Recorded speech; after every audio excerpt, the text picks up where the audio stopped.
Diário não oficial do Brasil.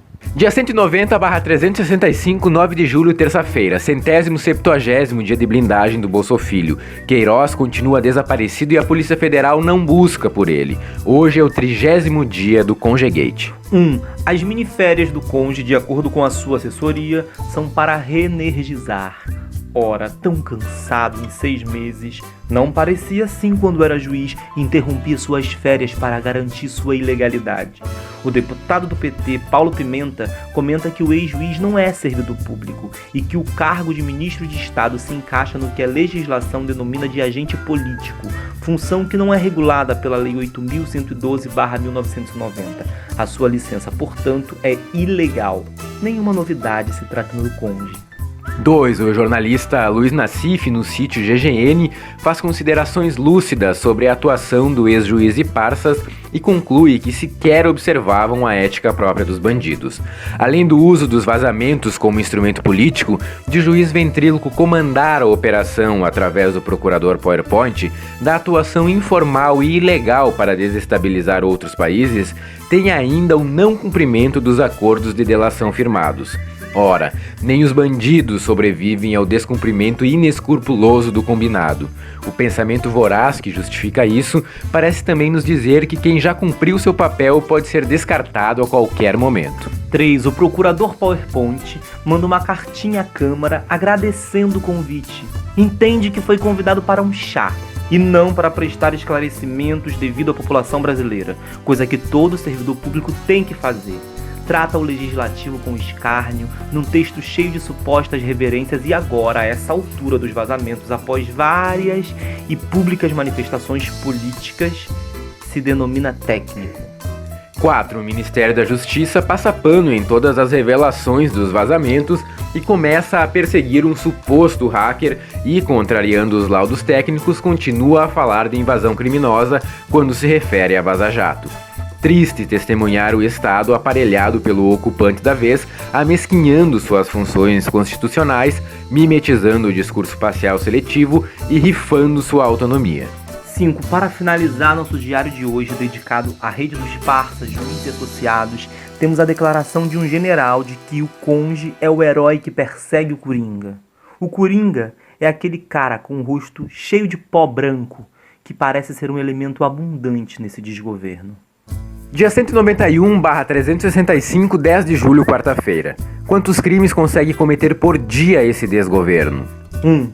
Ontem, a compra de votos para a reforma da Previdência foi publicada sem nenhum disfarce ou constrangimento. Além da compra explícita de parlamentares, que é crime, tanto dos compradores como dos vendedores, há também o crime de responsabilidade fiscal, ou um cheque sem fundo. 2. Um delegado da Polícia Federal afirma que não adianta periciar os aparelhos em uma suposta invasão de celular, porque conclui que a invasão se deu no aplicativo de mensagens, não se sabe em que bases. Apenas palavras ao vento.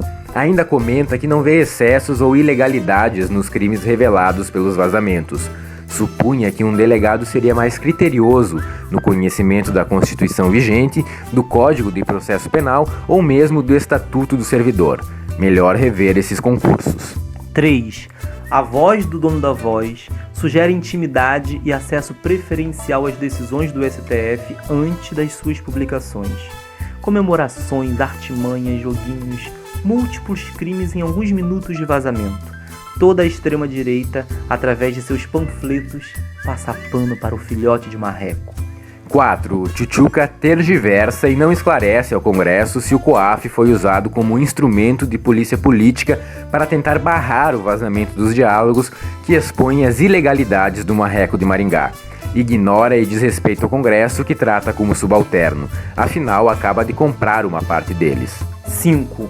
Hoje é o 31º dia do Congegate e a lama segue escorrendo sem constranger parlamentares criados e cevados em currais do capital financeiro como procuradores dos seus interesses, ou outros criados e cevados nas milícias, Queiroz que o diga, que seguem como mercadoria comprada prestes a validar a reforma da Previdência, como cúmplices do maior crime contra a humanidade cometido até aqui por esse governo. Tudo regado pela farra do dinheiro público, com o perdão de dívidas ruralistas e a compra de mídias dispostas a desinformar, esconder e enganar. Hoje é mais um dia podre em um país que apodrece. E amanhece esse horrível dia com mais duas perdas: o jornalista Paulo Henrique Amorim e o querido sociólogo Chico de Oliveira. Dia 192/365, 11 de julho, quinta-feira. O circo de horrores da necropolítica neoliberal. Hoje é o dia da nova política, que também pode ser chamada de novo holocausto. Algo equivalente à revogação da Lei Áurea, que foi resultado de numerosas lutas, muitas apagadas pela historiografia oficial. A princesa que assinou a lei, na sua versão final, o fez com a pior das versões, em contraposição ao projeto de André Rebouças, da abolição como reforma agrária, que distribuiria terras improdutivas para ex-escravos. As elites brasileiras conseguiram impor uma lei que colocou os ex-escravos em situação de flagelo social. 2. Hoje, sob a batuta de um comandante viciado nas piores práticas, o disfuncional presidente eleito, de mãos dadas com o pior congresso que o dinheiro compra, se juntam para desmontar um dos poucos sistemas de aposentadoria razoáveis, distribuir benesses ao capital financeiro e deixar morrer à míngua qualquer pessoa que não tenha condições de vender sua força de trabalho. Uma penalização brutal ao trabalhador, para revogar qualquer possibilidade de descanso. Vamos lembrar que esse pacote brutal vem junto com discursos que apontam para a criminalização da infância e a naturalização do trabalho infantil, a retirada de domingos e feriados e a retirada de pensão de deficientes e viúvas. Retrocedemos 2 séculos. Quem não tem condições de trabalhar deve morrer. E se insistir em viver, tem aí o pacote anticrime. 3. Essa é a versão tupiniquim de neoliberalismo, aprovada pelas bancadas dos Bs, Bala, Bíblia, Bola, Boi e Barbie, com os jovenzinhos da bancada alemã. 4. 379 votos.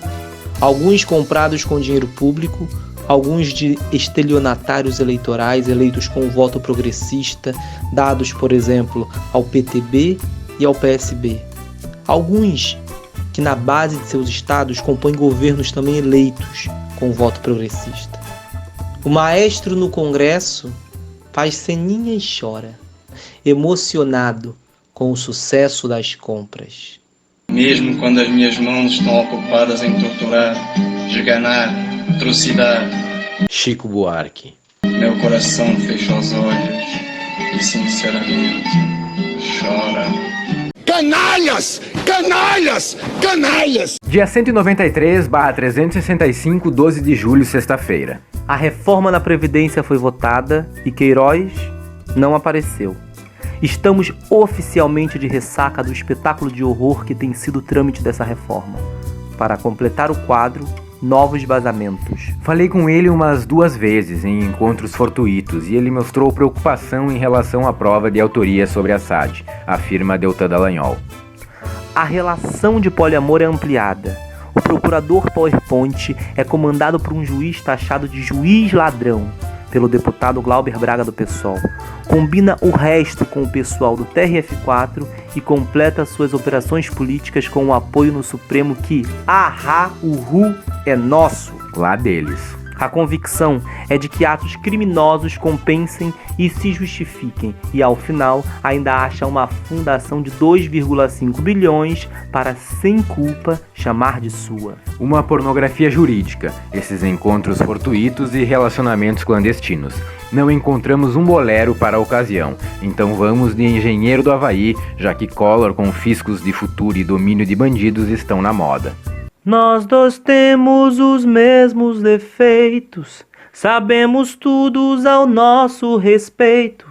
Somos suspeitos de um crime perfeitos, mas crimes perfeitos não deixam suspeitos. Pra ser sincero, não espero de você mais do que educação, beijos sem paixão, crime sem castigo, aperto de mão. Ainda bons amigos. Pra ser sincero, não espero que você me perdoe por ter perdido a calma, por ter vendido a alma ao diabo, um dia desses, num desses encontros casuais, talvez a gente se encontre, talvez. Para ser sincero, Humberto Gessinger. Dia 194/365, 13 de julho, sábado. 1. E o presidente prevarica. Nepotismo. Mas o que tem de mais presentear um Bolsa Filho com uma embaixada em Washington, se o outro já tem 37 imóveis e é suspeito de lavagem de dinheiro em uma relação direta com o escritório do crime? Afinal, por aqui, o crime parece compensar, a julgar pelos procedimentos do judiciário e o aplauso de parte dos eleitores e dos congressistas cevados. 2. Há precedentes na história. Na Arábia Saudita, o rei nomeou um filho embaixador nos Estados Unidos e em Roma, com Calígula, que nomeou o seu cavalo como senador. O Bolsofilho, de acordo com a imprensa, foi flagrado listando no seu celular os embaixadores que não eram diplomatas de carreira e foram nomeados por outros presidentes. Cabe investigar o que há de comum entre o Bolsofilho e eles, além de serem todos bípedes. 3. Tanto o ministro das Relações Exteriores quanto o senador Nelsinho Trade, do PSD, presidente da Comissão de Relações Exteriores no Senado, não veem nada de excepcional na situação, nenhuma aberração. O Bolsofilho possui a experiência necessária, porque já fez intercâmbio e já fritou hambúrgueres nos Estados Unidos. Já o papai afirma que o garoto fala inglês, fala espanhol, tem uma vivência no mundo todo e é amigo da família do presidente Donald Trump, com o que afasta definitivamente a hipótese de nepotismo, já que, segundo ele, jamais faria alguma coisa que não fosse permitida pela Constituição. 4. E assim nossa política exterior ficará mais fácil. O maligno Trump não terá um embaixador para criar dificuldades. Ao contrário, o rapazinho deslumbrado poderá criar todas as facilidades, inclusive para deportar ou manter em cárcere privado crianças brasileiras migrantes e, eventualmente, fazer a entrega de um sanduba. 5. Enquanto isso, em Paraty, um grupo do MBL teve uma ação financiada para concorrer com uma palestra de Glenn Greenwald. Na orla, em frente ao bar onde acontecia o evento, gritavam histericamente, tocaram o hino nacional com o volume do som na potência máxima e dispararam fogos de artifício, alguns direcionados para silenciar o palestrante. Assumindo a posição da direita trombadinha, que tenta calar quem denuncia os crimes, e em apoio à associação criminosa dos cônjuges. A palestra aconteceu e, como disse o jornalista, foram obrigados a ouvir. 6. Enquanto isso, no mundo real, 3 pequenas barragens romperam na Bahia com as fortes chuvas. Não são de rejeitos e não se tem notícia de que até agora alguém tenha morrido, mas muitas pessoas perderam suas casas, 2 cidades foram atingidas e a estrada está intransitável. No mesmo dia foi encontrada a vítima número 248 do rompimento da barragem em Brumadinho. Hoje se sabe que foram realizadas explosões próximas ao local na data do rompimento, contrariando recomendações de segurança. Fica cada vez mais claro um crime quase premeditado. Dia 195/365, 14 de julho, domingo. 1. Hoje, dia da histórica queda da Bastilha, assistimos com felicidade os estudantes se organizarem para a luta contra o trator que os fascistas no governo preparam para acabar com a educação pública. O que tramam é um ataque frontal e despudorado às universidades públicas. Todas as ruas com os estudantes para barrar os oportunistas que pretendem privatizar o ensino e garantir aos associados lucro acima de tudo e de todos. 2. Ó crime sórdido, caluniam-me ao dizer que escrevi essas coisas, que posso ou não ter escrito, mas se de fato as escrevi, nada fiz de errado. Decifra-me ou devoro-te. 3. O procurador PowerPoint mostra sua face de pequeno burguês aproveitador. Com cara de bom menino que acredita que pode se locupletar e ninguém vai descobrir, acredita que pode aproveitar a estrutura de um órgão público para usar os funcionários a seu serviço particular, aumentar seus ganhos e montar seu patrimônio, e ninguém vai achar que não é natural. O Estado brasileiro, apropriado por esses pequenos crápulas, pequenos no caráter, mas excessivo na destruição que puderem causar a política, a economia e a vida de milhares de trabalhadores brasileiros. 4. Enfim, sem mais comentários, afinal, tanta gente já falou sobre essas coisas que ainda assim continuam a nos deixar abismados. Melhor estudá-las, aproveitando o domingão. Hannah Arendt segue mais atual do que nunca.